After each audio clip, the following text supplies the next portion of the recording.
What's going on, guys? My name is, as always, it's still Tommy, and it's Friday, so, happy Friday. Today, we're back for another episode of Faction.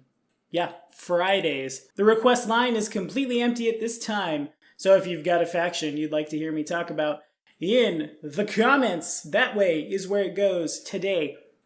Let's talk about another one of the very iconic dudes and dudettes we can find running around the inner sea region, being CG all over the place, as it is what they do today. It's the Eagle Knights. And as always, patronage is the #1 way to support this channel. Today, this episode of Faction Fridays was brought to you in part by 360 Mac Gamer. Anywho, let's hit it. Alrighty, so these boys and girls who really look very overdressed for a high fantasy medieval setting are a state-funded military organization sworn to protect their homeland of Andoran and to destroy slavery and those who profit from it. These guys are basically the anti-Hell Knight.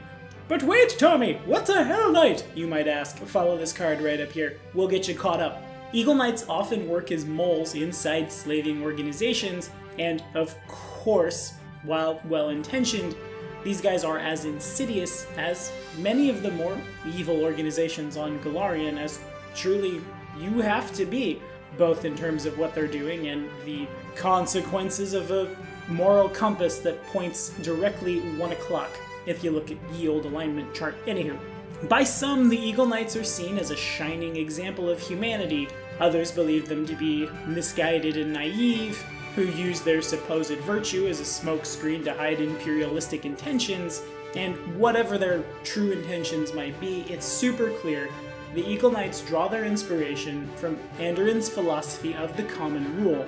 This, of course, champions the rights of the individual, and they seek to spread it both at home and abroad. These guys are basically the sword arm of the founding fathers of my United States. Yeah. Might as well just jam one of those wigs on top of them now. How do you go about joining these guys, you might ask? Well, Paizo really likes their Eagle Knights, I can clearly tell you, as there are not 1, not 2, not 3, no, 4 prestige classes will get you into the Eagle Knights.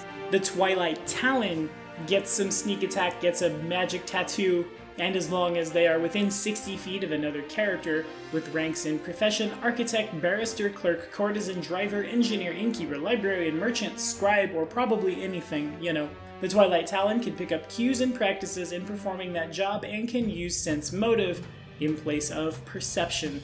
Combo that with the use of improvised weapons, yeah, you get the idea.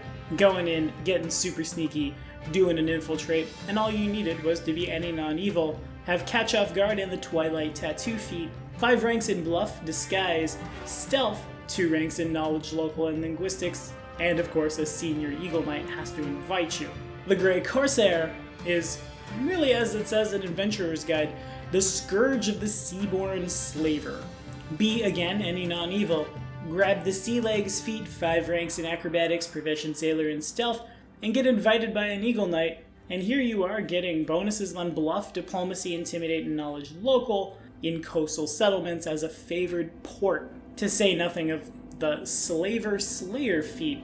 Can you say that one 10 times fast? Yeah, no, this is a anti-slavery ranger, basically.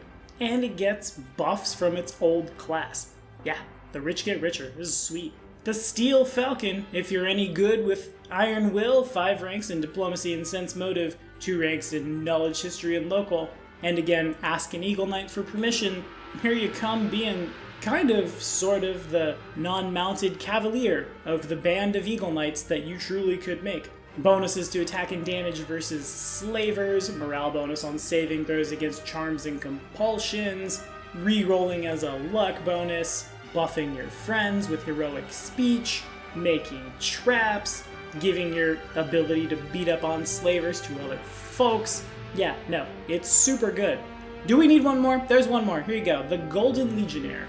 Be any good alignment. Know how to use heavy armor. Have a BAB of 5 ranks in Diplomacy and Intimidate, and here you come, throwing down competence bonus on attack rolls and saving throws and AC to your friends, buffing the saving throws of your choice, getting feats like Bodyguard, basically watching the border.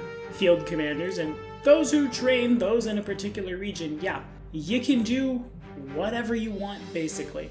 You literally could have a party of 5 adventurers-ish, and they could all join the Eagle Knights mechanically with a prestige class, and they would all look wildly different.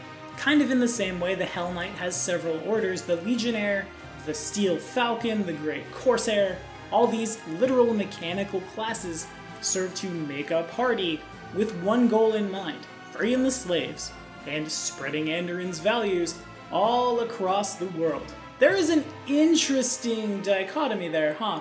Pushing your beliefs on others while pretending to be good. It's kind of like, a modern day imperialistic power built on the premise of freedom for all. Side effects may vary. In any case, GMing for these guys, of course, you are building entire parties.